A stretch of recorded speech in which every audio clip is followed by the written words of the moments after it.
गरुड़ पुराण के अनुसार जो मनुष्य यह 7 काम करते हैं, उनके प्राण लेने के लिए स्वयं यमराज पृथ्वी पर आते हैं। जय श्री कृष्णा। राधे राधे। आप सभी का दिन शुभ और मंगलमय हो। माता रानी की कृपा सदा सर्वदा आप सभी पर बनी रहे। मनुष्यों को मृत्यु से पूर्व ही यमराज के साक्षात दर्शन हो जाते हैं। इस विषय में एक प्राचीन पौराणिक कथा कही जाती है, जो आज हम आपको सुनाएंगे। आप सभी इस कथा को ध्यान से जरूर सुनें, क्योंकि साक्षात यमराज ने मनुष्यों के कल्याण के लिए बहुत ही ज्ञानवर्धक और प्रेरणादायक जीवन उपयोगी मूल्यवान बातें बताई हैं, जिन्हें सुनकर आप भी धन्य हो जाएंगे। इस कथा को सुनने मात्र से ही आपके जीवन में महान परिवर्तन होगा। तो आइए बिना देरी किए शुरू करते हैं इस महान कथा को। स्वर्ग लोक में देवराज इंद्र की दिव्य सभा के निकट देवर्षि नारद अपने सामान्य विचरण पर थे। अपनी वीणा को बजाते हुए वे भगवान श्री हरि विष्णु के भजन गुनगुनाते चले जा रहे थे। अचानक उनकी दृष्टि यमलोक की ओर जाने वाले मार्ग पर पड़ी। वहां का दृश्य अत्यंत विलक्षण था। यमराज स्वयं अपने महाबलवान भैंसे पर सवार होकर अपने दंडपाश को धारण किए किसी गहन विचार में आगे बढ़े जा रहे थे। आमतौर पर यमदूतों को ही धरती से प्राणियों की आत्माएं लाने का दायित्व मिलता था, किंतु यहाँ तो स्वयं धर्मराज चल पड़े थे। देवर्षि नारद ने तुरंत अपनी वीणा को थोड़ा विराम दिया और आश्चर्य से सोचने लगे, क्या कोई ऐसा पुण्यात्मा इस धरती पर है जिसे लाने स्वयं यमराज जा रहे हैं, अथवा कोई घोर पापी ऐसा जन्मा है कि जिसे दंडित करने स्वयं धर्मराज को जाना पड़ रहा है। देवर्षि नारद जी की जिज्ञासा बहुत प्रबल थी। उन्होंने मन ही मन निश्चय किया कि यमराज से पूछे बिना यह रहस्य खुलने वाला नहीं है। अतः वे अपनी दिव्य गति से आगे बढ़े और यमराज के समीप पहुंचकर बोले, हे धर्मराज, मैं आपको प्रणाम करता हूँ। आज इतनी शीघ्रता से आप पृथ्वी लोक की ओर जा रहे हैं। ऐसा कौन सा काम आन पड़ा जो स्वयं महाबली यमराज को जाना पड़ रहा है? मेरे मन में इस रहस्य को जानने की बड़ी इच्छा है। यमराज ने देवर्षि नारद को देखकर अपना भैंसा थोड़ा रोका और सम्मान पूर्वक उत्तर दिया, हे देवर्षि नारद, आपको भी मेरा प्रणाम। आप तो भगवान विष्णु के परम भक्त हैं और संपूर्ण जगत के समाचार जानते हैं। फिर भी जब आपने पूछा है तो मैं बताने का प्रयत्न करता हूँ। आज पृथ्वी लोक पर 7 ऐसे मनुष्यों के प्राण लेने जा रहा हूँ, जिनके कर्म इतने विलक्षण हैं कि उनके पास मेरा स्वयं उपस्थित होना आवश्यक है, चाहे वे पापी हो या पुण्य आत्मा। यह मेरा अपना नियम है कि जो भी मनुष्य जीवन में यह 7 विशिष्ट कर्म करता है, उसे यमलोक लाने के लिए मैं स्वयं जाता हूँ।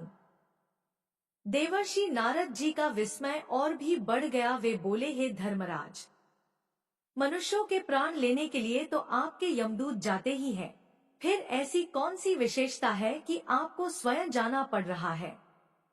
क्या वे 7 मनुष्य किसी महान पुण्य के भागी हैं, या उनमें कोई घोर पापी भी है?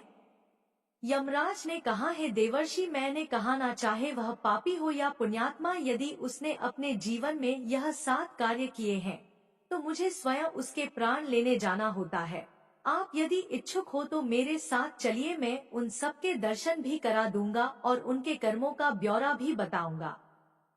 देवर्षि नारद ने भी सोच लिया कि ऐसा सुनहरा अवसर फिर शायद ही मिले, जब स्वयं धर्मराज के साथ पृथ्वी लोक पर जाकर उन मनुष्यों के बारे में जाना जा सके। अतः वे बोले, हे धर्मराज, यह मेरा सौभाग्य होगा, मैं अवश्य आपके साथ चलूंगा, कृपया मार्गदर्शन करें। इतना सुनते ही यमराज ने अपने भैंसे को निर्देश दिया और यमलोक की सीमाओं को पार करके वे देवर्षि नारद के साथ आकाश मार्ग से पृथ्वी की ओर प्रस्थान कर गए। उनका पहला गंतव्य था एक घना दुर्गम वन क्षेत्र, जहां एक अत्यंत दरिद्र ब्राह्मण की कुटिया थी। घना वन था जिसका नाम महाक्षय वन बताया जाता था। इस वन का वर्णन अनेक पुराणों में भी मिलता है कि यहाँ ऋषि मुनि कठोर तप करते थे और अनेक आध्यात्मिक साधनाएं संपन्न होती थी। उसी वन के मध्य एक जर्जर सी कुटिया खड़ी थी, जिसके बाहर एक अत्यंत दरिद्र वृद्ध ब्राह्मण का मृत शरीर पड़ा था। वहाँ ना कोई परिजन था, ना कोई मित्र और ना ही कोई पड़ोसी। चारों ओर बस सन्नाटा था। केवल सूखे पत्तों की सरसराहट और कभी कभी वन पक्षियों का क्रंदन सुनाई देता था। यमराज और देवर्षि नारद वहाँ पहुँचे। देवर्षि नारद ने उस वृद्ध ब्राह्मण के मृत शरीर को देखा तो उनका हृदय द्रवित हो उठा। उन्होंने यमराज से पूछा, हे धर्मराज, यह कौन है? यहाँ तो इसकी देखभाल के लिए कोई नहीं दिख रहा है, इसके परिवारजन कहाँ हैं? यमराज ने उस मृत ब्राह्मण के शरीर के समीप खड़े होकर गंभीर स्वर में उत्तर दिया, है देवर्षि, इसका नाम लक्ष्मीकांत है। यह अपने समय का अत्यंत विद्वान ब्राह्मण था, किंतु जीवन भर इसने सत्य का पालन किया। इसने कभी असत्य नहीं बोला, कभी किसी के साथ छल कपट नहीं किया और धर्म के मार्ग से तनिक भी विचलित नहीं हुआ। परिणाम यह गरीबी से उभर नहीं पाया। समाज ने इसका तिरस्कार किया क्योंकि सत्य बोलते समय कई बार यह लोगों को अप्रिय भी लगता था। इसके वचनों की कठोर सत्यता के कारण लोगों ने इसे दरिद्र बनते देखा। कोई इसकी सहायता को आगे नहीं आया, अंततः परिवारजन भी इससे दूर हो गए। नारद जी ने आगे पूछा, है धर्मराज, किंतु यह स्थिति इस पर क्यों आई? क्या केवल सत्य बोलने के कारण? यमराज ने विस्तार से समझाया, देखिए, इस संसार में कई मनुष्य मिलेंगे जो छल कपट, झूठ और बेईमानी के माध्यम से धन या सुविधाओं का अर्जन कर लेते हैं। लक्ष्मीकांत ने ऐसा कभी नहीं किया। इसने सदैव सत्य का साथ दिया। शास्त्रों में कहा गया है, सत्यव्रत धर्मांचर, अर्थात सदैव सत्य बोलो और धर्म के मार्ग पर चलो। इसने अपना सारा जीवन इसी सिद्धांत पर जिया। हो सकता है भौतिक दृष्टि से इसका जीवन संघर्षमय रहा हो, किंतु आध्यात्मिक दृष्टि से यह महान पुण्यात्मा है। नारद जी ने उसकी निस्सहाय स्थिति देख व्यथित होते हुए कहा, है धर्मराज, क्या इसने जीवन में कभी कोई पाप किए हैं? क्या इसने कभी दूसरों का मन दुखाया है? यमराज बोले, यह लक्ष्मीकांत बड़ा ही विनम्र था। सत्य बोलते समय भी यह किसी का अनादर नहीं करता था। अत्यंत विनम्रता पूर्वक अपने विचार रखता था, लेकिन सत्य कटु होता है। कई बार लोगों को असुविधा हो जाती है, किंतु इसके पुण्य इतने महान है कि इसको स्वयं लेने के लिए मुझे आना पड़ा। यह मेरा नियम है कि जो मनुष्य जीवन भर सत्य का पालन करता है और किसी को कष्ट पहुँचाए बिना धर्म के मार्ग पर अटल रहता है, उसे ले जाने के लिए मैं स्वयं आता हूँ, चाहे वह व्यक्ति धन संपदा से वंचित ही क्यों ना रहा हो। अब यमराज ने अपने दिव्य अधिकार से लक्ष्मीकांत की आत्मा को उसके मृत शरीर से निकाल लिया। जैसे ही आत्मा बाहर निकली, उसके मुख पर एक अद्भुत तेज था। लक्ष्मीकांत की आत्मा ने देवर्षि और यमराज को प्रणाम किया। यमराज ने उसे सांत्वना दी और इशारा किया कि उसे आगे चलना है। देवर्षि नारद जी के मन में प्रसन्नता हुई कि लक्ष्मीकांत ने भौतिक कष्टों के बावजूद महान जीवन जिया। वह सत्य का महत्व समझ गए और उन्होंने सोचा, इस संसार में सत्य का पालन करना आसान नहीं है, किंतु जो ऐसा कर लेता है वह सच में महान पुण्य अर्जित करता है। इस प्रकार यमराज ने लक्ष्मीकांत के प्राण लेकर उसे अपने दिव्य मार्ग पर आगे प्रस्थित कर दिया। तत्पश्चात यमराज और देवर्षि नारद आकाश मार्ग से आगे बढ़ चले। यमराज का भैंसा आकाश में बड़े वेग से उड़ रहा था और देवर्षि नारद उनके साथ साथ चल रहे थे। तभी नारद जी ने पूछा, है धर्मराज, अगला स्थान कहाँ है और अब हम किसके प्राण लेने के लिए जा रहे हैं? यमराज ने उत्तर दिया, है देवर्षि, अब हम श्रीवर्धनपुरी नामक नगर की ओर चल रहे हैं। वहाँ एक हरिहर नामक मनुष्य की मृत्यु हुई है। वह एक ऐसा मनुष्य था जिसने जीवन पर्यंत मातृ देवो भव, पितृ देवो भव, आचार्य देवो भव के सिद्धांतों का पालन किया। उसने अपने माता पिता और गुरुजन की इतनी सेवा की है कि उसके पुण्य भी अपार हैं। अतः उसके प्राण लेने के लिए मुझे स्वयं जाना आवश्यक है।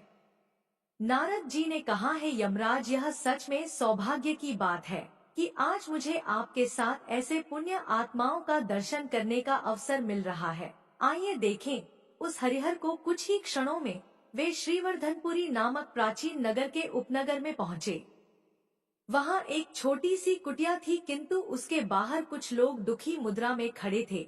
वहाँ कुटिया के सामने पहुंचने पर देवर्षि नारद ने देखा कि एक जवान पुरुष मृत अवस्था में पड़ा था और उसके वृद्ध माता पिता बिलख बिलख कर रो रहे थे।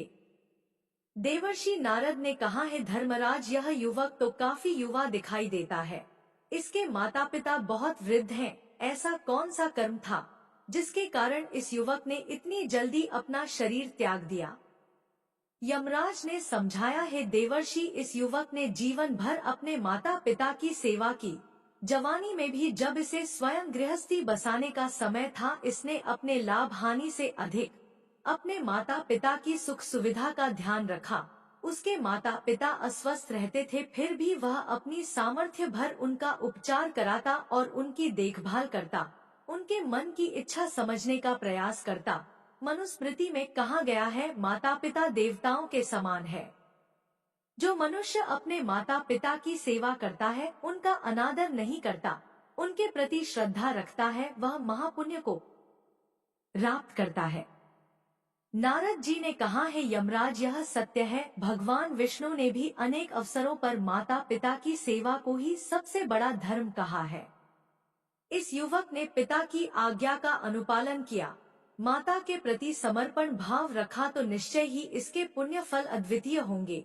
यमराज कहते हैं, ऐसे पुत्र बहुत ही कम होते हैं जो अपनी समस्त इच्छाओं को त्याग कर माता पिता को प्राथमिकता देते हैं। इसने सब कुछ छोड़कर अपने माता पिता की सेवा की।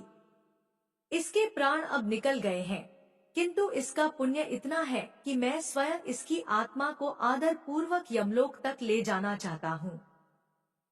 मैं नहीं चाहता कि मेरे दूत इसे ले जाए। यह भी मेरे उसी नियम के अंतर्गत आता है जिसके तहत मैंने आपको बताया था।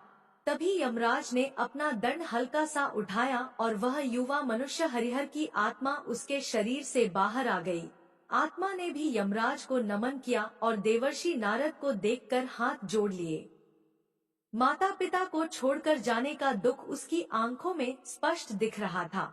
यमराज ने उसे सांत्वना दी, है वत्स, तुम्हारा लोक परिवर्तन हुआ है। तुमने माता पिता की जितनी सेवा की है उसके फल स्वरूप तुम्हें उत्तम गति मिलेगी। चिंता मत करो, तुम्हारे माता पिता के भरण पोषण के लिए परमात्मा कोई ना कोई मार्ग अवश्य निकालेंगे। हरिहर की आत्मा ने कृतज्ञ होकर यमराज और नारद जी को प्रणाम किया और दिव्य लोक की ओर प्रस्थित हुई। यमराज के इस न्यायपूर्ण व्यवहार को देखकर देवर्षि नारद ने भी राहत की सांस ली। इस प्रकार उन्होंने दूसरा पुण्य आत्मा देखा जिसकी सेवा भावना ने उसे महान बना दिया था। अब यमराज और नारद जी तीसरी आत्मा की खोज में आकाश मार्ग से आगे बढ़ चले। नारद जी ने बीच में फिर प्रश्न किया, है धर्मराज, अगला गंतव्य कौन सा है? अब किसके प्राण लेने जा रहे हैं आप? क्या वह पापी है या पुण्यवान है? यमराज बोले, हैं देवर्षि नारद, हम अब गोवर्धनपुर की ओर चल रहे हैं। वहाँ एक व्यक्ति है, उसका नाम है गोपीदास। वह गौ सेवा में अपना जीवन लगा चुका है, उसका अभी अभी देहांत हुआ है। नारद जी ने विस्मित होकर कहा, गोपीदास नाम से ही प्रतीत हो रहा है कि वह गौ माता से बहुत प्रेम करता होगा। कुछ ही देर बाद वे गोवर्धनपुर के समीप जा पहुँचे। यह नगर प्राचीन काल से गौ सेवा और कृष्ण भक्ति के लिए प्रसिद्ध था। नगर के बाहर की ओर एक छोटा सा गौशाला था जहाँ कई गाय थी। गौशाला के बाहर ही गोपी दास का पार्थिव शरीर रखा गया था। उसके आसपास कुछ गौवंश उदास मुद्रा में खड़े थे, मानो उन्हें भी अपने रक्षक के जाने का एहसास हो चुका हो। आसपास के लोग भी थे, परंतु सभी के चेहरे पर शोक की गहरी छाया थी। फिर देवर्षि नारद और यमराज उस स्थान पर पहुंच गए जहां पर गोपीदास का शव रखा हुआ था। देवर्षि नारद जी ने उस मृत शरीर की ओर देखते हुए पूछा, है धर्मराज, इस गोपीदास के विषय में कुछ विस्तार से बताइए। यमराज ने स्पष्ट करते हुए कहा, है नारद, गोपीदास ने अपना सारा जीवन गौ सेवा को समर्पित कर दिया। उसने केवल गौ माता ही नहीं बल्कि भूखे पशु पक्षियों को भी दाना पानी दिया। अपने सीमित संसाधनों के बावजूद वह हमेशा कोशिश करता था कि किसी जीव को भूखा न रहना पड़े। शास्त्रों में कहा गया है कि गाय विश्व की माता है और गौ माता की सेवा को तो सर्वोच्च पुण्य माना जाता है। इसके अतिरिक्त इसे प्राणी मात्र पर दया का भाव था। यही कारण है कि गौ माता के प्रति प्रेम और दया के इस पुंज व्यक्ति के प्राण लेने भी मुझे स्वयं आना पड़ा। इतना सुनकर नारद जी ने टिप्पणी की, अक्सर लोग अपने स्वार्थ में इतने डूब जाते हैं कि पशुओं की व्यथा समझ ही नहीं पाते, किंतु गोपी दास ने अपने लिए कमाया या ना कमाया हो, पर इन बेजुबान प्राणियों के लिए अपना सर्वस्व अर्पण किया ऐसा विरले ही होता है। यमराज ने सहमति में अपना सिर हिलाया और तब गोपीदास के पार्थिव शरीर के पास आए। उनके दंड के हल्के से संकेत पर गोपीदास की आत्मा निकलकर सामने आ गई। उसके मुख पर एक परम शांति और संतोष का भाव था। जैसे ही उसने यमराज को देखा उसने हाथ जोड़ लिए और देवर्षि नारद को देखकर भी नमस्कार किया। यमराज बोले, हे गोपीदास, तुमने गौ माता की सेवा कर अपार पुण्य अर्जित किया है। गौ माता में 33 कोटि देवताओं का वास होता है। तुम्हारी करुणा केवल गौ माता तक सीमित नहीं थी, तुमने सभी जीवों पर दया की, अतः तुम्हारी पुण्य राशि बहुत बड़ी है। गोपीदास की आत्मा ने विनम्रता से कहा, हे धर्मराज, मैंने जो भी किया वह मात्र एक सेवा थी। भला पशु पक्षियों के प्रति दया रखना कोई परमार्थ तो नहीं, यह तो हम मनुष्यों का कर्तव्य होना चाहिए। यह सुनकर नारद जी ने प्रसन्न मन से कहा, हे गोपीदास, तुम्हारा यही विचार तुम्हारी महानता को दर्शाता है वत्स। इसके पश्चात गोपीदास की आत्मा ने कृतज्ञ होकर यमराज और नारद जी को प्रणाम किया और दिव्य लोक की ओर प्रस्थित हुई।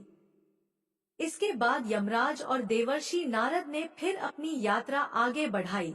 आकाश मार्ग से चलते चलते दोनों अगले नगर की ओर पहुँचे। इस नगर का नाम था मधुपुरी, जो अपनी भक्ति परंपरा के लिए प्रसिद्ध था। यहाँ अनेक भक्तजन भगवान विष्णु की पूजा तथा तुलसी की सेवा और कीर्तन आदि करते थे। यमराज और नारद जी ने थोड़ी दूरी से ही देखा कि एक घर के आंगन में कुछ स्त्रियां विलाप कर रही थी। घर की दहलीज पर एक दिवंगत स्त्री का पार्थिव शरीर रखा हुआ था। वह लगभग मध्यम आयु की प्रतीत हो रही थी।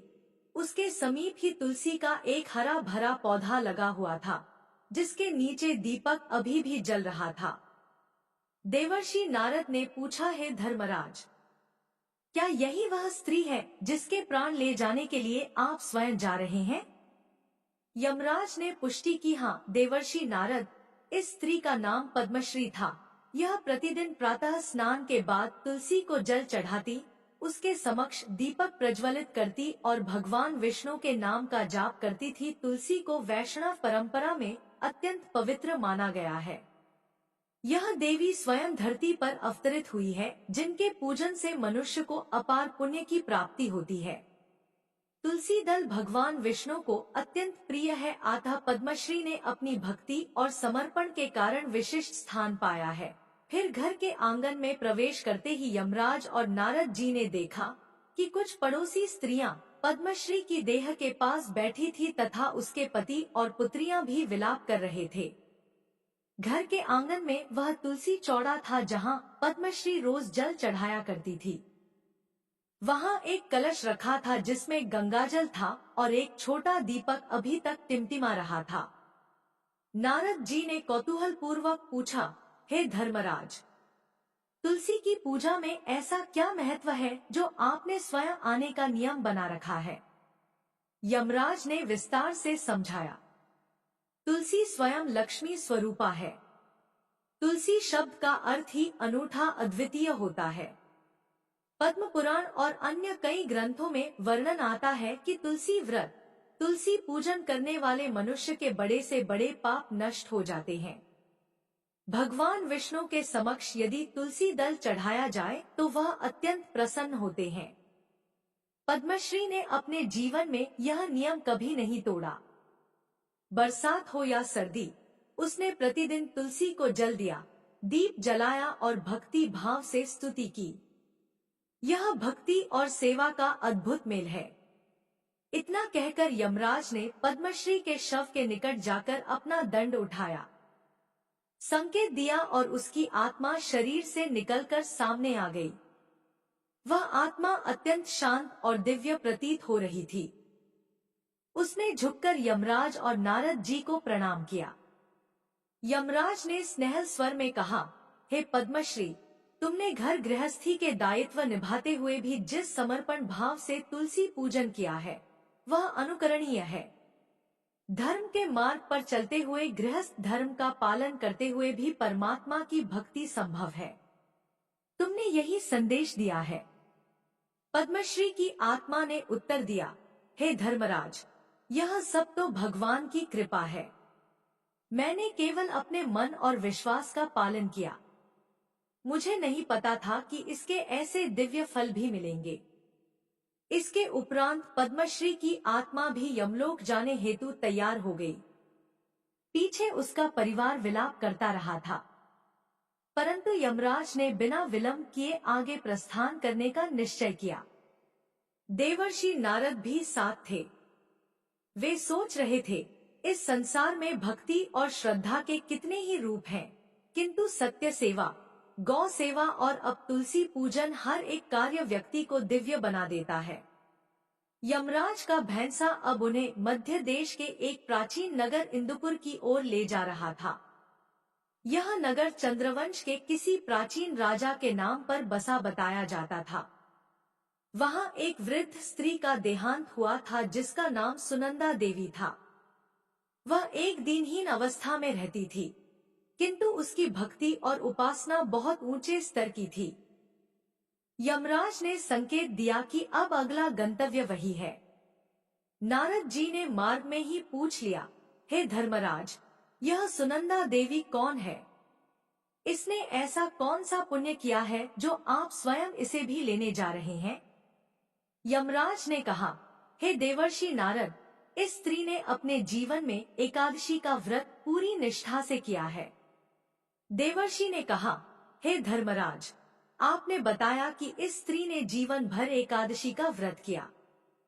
क्या एकादशी व्रत का इतना बड़ा महत्व है?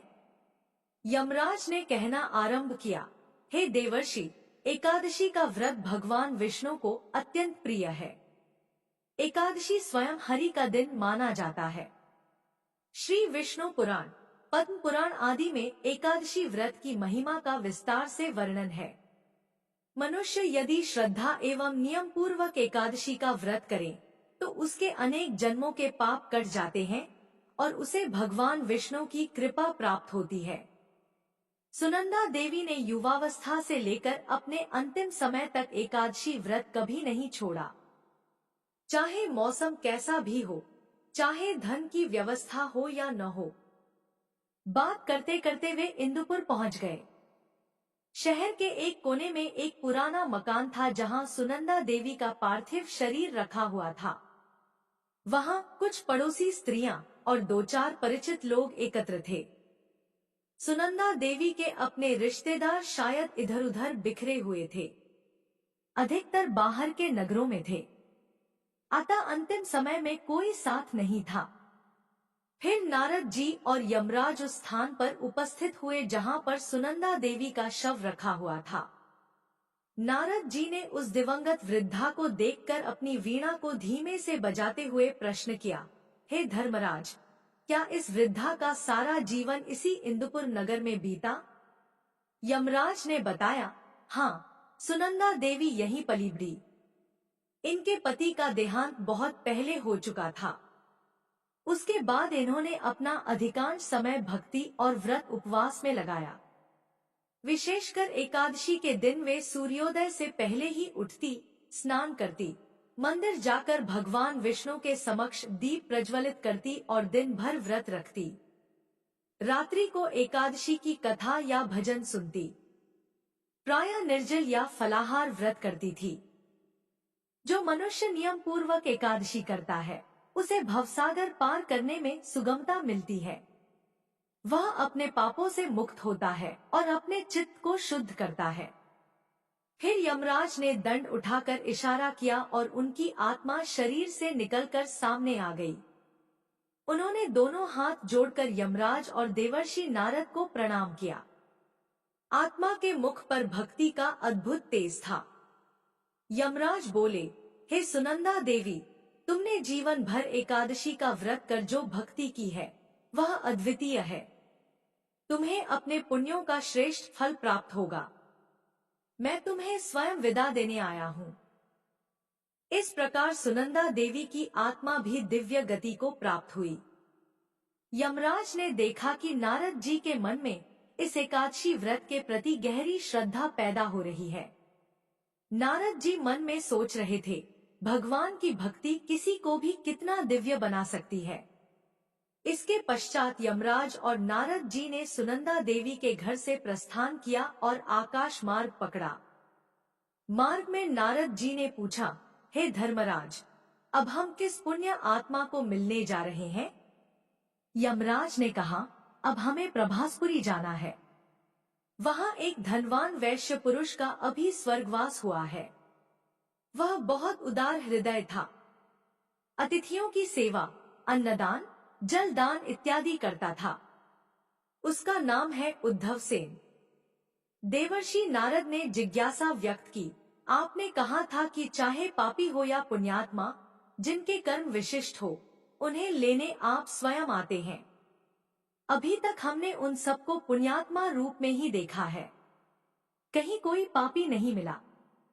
यमराज ने मुस्कुराते हुए कहा, अभी आगे चलकर सब ज्ञात होगा देवर्षि, पर फिलहाल तो उद्धवसेन भी एक पुण्य आत्मा है। अतिथि देवो भव और अन्नदानम परम दानम, इन दोनों सिद्धांतों का उसने जीवन भर पालन किया। यही कारण है कि उसके पुण्य भी प्रचुर मात्रा में है।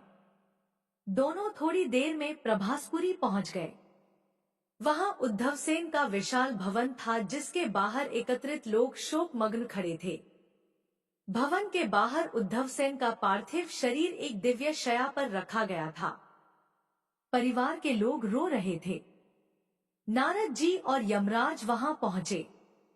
भव्य भवन के आलोक में भी उदासी फैली थी। नारद जी ने कहा, हे धर्मराज, ऐसा प्रतीत हो रहा है कि यह व्यक्ति अत्यंत समृद्ध था। यमराज ने पुष्टि की, हाँ, यह अपने नगर का सबसे धनी वैश्य था, परंतु इसने कभी धन का दुरुपयोग नहीं किया। यह सदैव अन्नदान, वस्त्र दान, जलदान, गौदान आदि पुण्य कर्मों में लगा रहता था।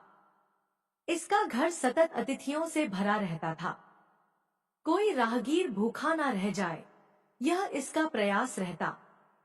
मनुस्मृति सहित कई धर्म शास्त्रों में कहा गया है कि अतिथि देवो भव। किसी भूखे को भोजन कराना सबसे बड़ा परोपकार है। इसी को अन्नदानम परम दानम कहा गया है। नारद जी ने सराहना की, निश्चित ही बड़ा पुण्यवान होगा यह उद्धवसेन। धन मिलने पर भी लोग अहंकारी हो जाते हैं, किंतु इसने सेवा मार्ग चुना। यमराज ने सहमति में सिर हिलाया। फिर वे उद्धवसेन के पार्थिव शरीर के निकट गए और यमदंड के संकेत से उसकी आत्मा बाहर आ गई। आत्मा तेजस्वी थी, परंतु जाने अनजाने उसे अपने परिवार और नगर से बिछड़ने का दुख भी था। यमराज बोले, उद्धवसेन, तुमने धन पाकर भी लोभ नहीं किया। जरूरतमंदों की मदद की, अतिथियों का सत्कार किया, अन्नदान किया।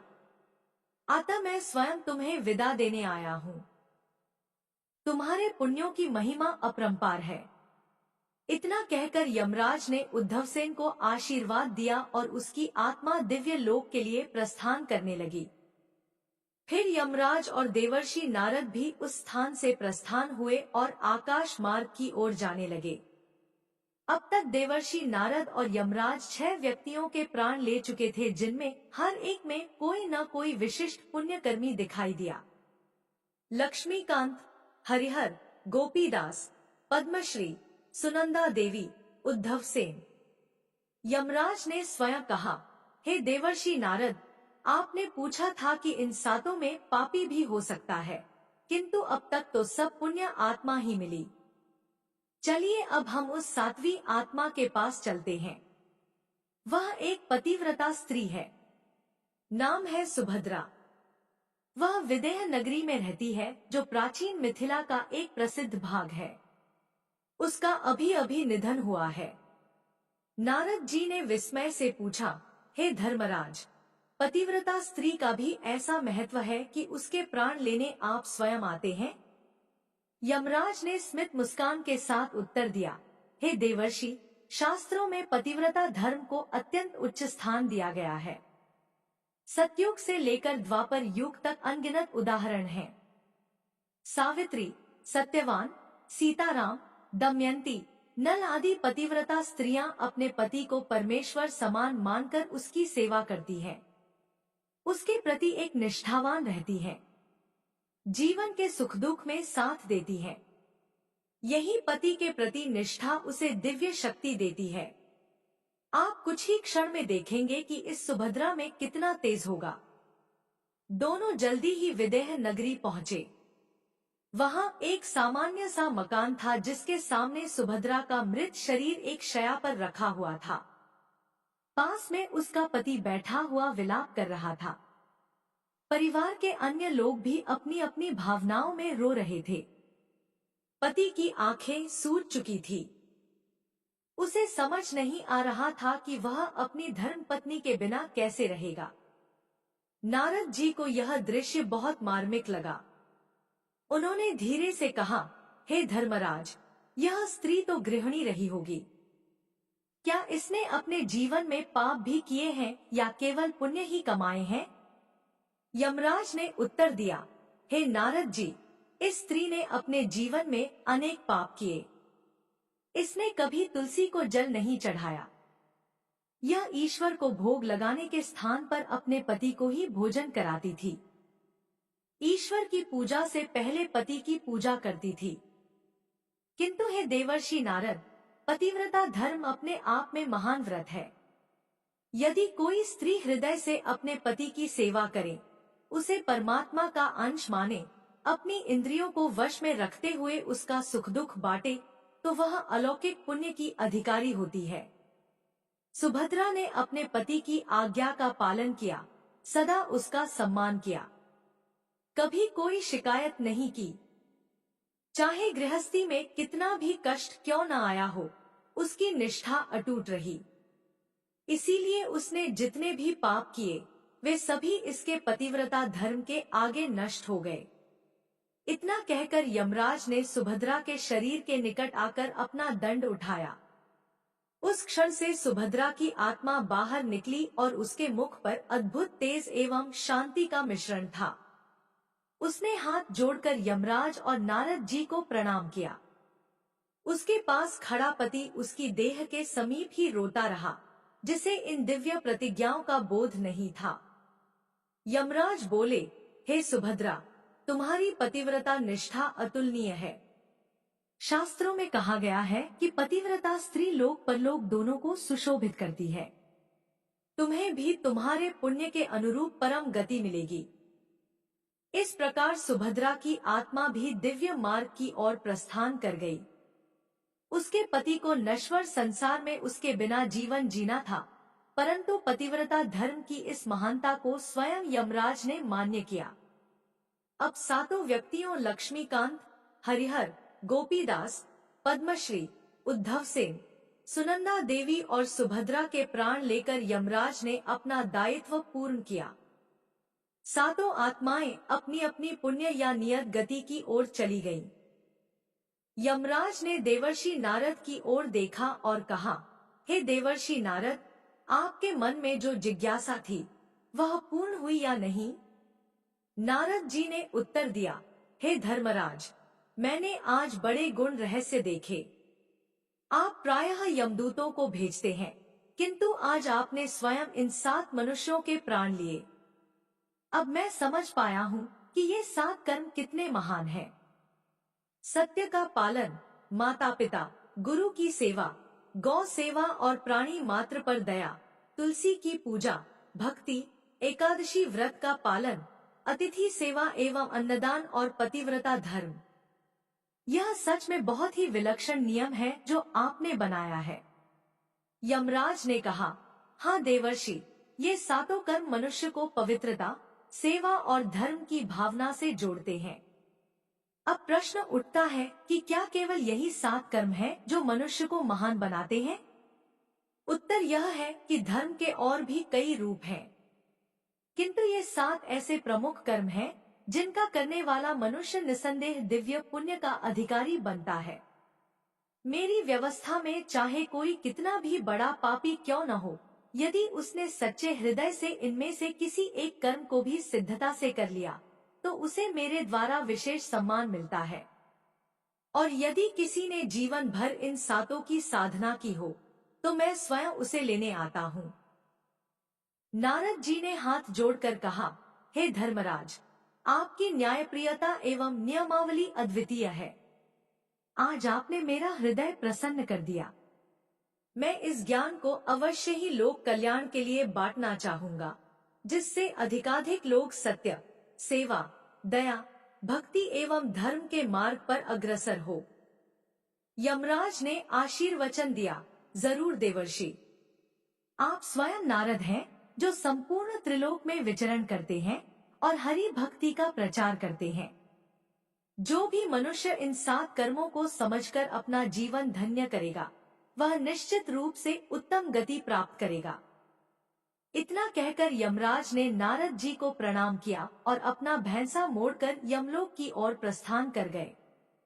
देवर्षि नारद ने भी उन्हें प्रणाम किया और अपने स्वभाव अनुसार वीणा बजाते हुए भगवान श्री हरि विष्णु का गुणगान करते हुए देवलोक की यात्रा करने लगे। इस प्रकार इस प्राचीन कथा का भावार्थ यह है कि मनुष्य के कर्म ही उसे महान या तुच्छ बनाते हैं। सत्कर्मों की महत्ता सदा से वर्णित है, किंतु अनेक बार हमें यह भान नहीं रहता कि हमारे छोटे छोटे दिखने वाले कर्म भी अलौकिक पुण्य प्रदान कर सकते हैं। लक्ष्मीकांत की कथा हमें सिखाती है कि जीवन भर सत्य का पालन करने से भले ही लौकिक सुख कम मिले, परंतु आध्यात्मिक महानता अवश्य प्राप्त होती है। हरिहर के उदाहरण से पता चलता है कि मातृपितृ और गुरु सेवा सबसे बड़ा धर्म है। जो इसे निभाता है, वह धन वैभव की परवाह किए बिना भी अमूल्य पुण्य अर्जित करता है। गोपीदास ने गौ माता और प्राणी मात्र पर दया की महिमा बताई। जीव दया से बड़ा कोई धर्म नहीं है। पद्मश्री ने तुलसी की नित्य पूजा करके दिखाया कि भक्ति और श्रद्धा का एक छोटा सा अनुष्ठान भी मनुष्य को कितना ऊंचा उठा सकता है। सुनंदा देवी ने एकादशी व्रत का महत्व बताया, जिसके पुण्य फल अनंत है और जो मनुष्य का चित्त पवित्र कर परमात्मा की भक्ति में लगा देता है। उद्धव सेन ने अन्नदान, अतिथि सेवा और दान पुण्य की महानता दर्शाई। अतिथि देवो भव तथा अन्नदानम परम दानम जैसे वचनों को चरितार्थ किया। सुभद्रा ने पतिव्रता धर्म के महत्व को समझाया, जहां पति के पारस्परिक प्रेम और निष्ठा को ईश्वरीय स्थान प्राप्त है। इन 7 ने अपना जीवन भले ही अलग अलग परिस्थितियों में बिताया, लेकिन एक बात सब में समान थी, धर्म में आस्था और मानवीय मूल्यों का सम्मान। वीडियो कैसी लगी कमेंट करके जरूर बताएं। वीडियो को लाइक शेयर करें और हमारे चैनल को सब्सक्राइब करें। धन्यवाद।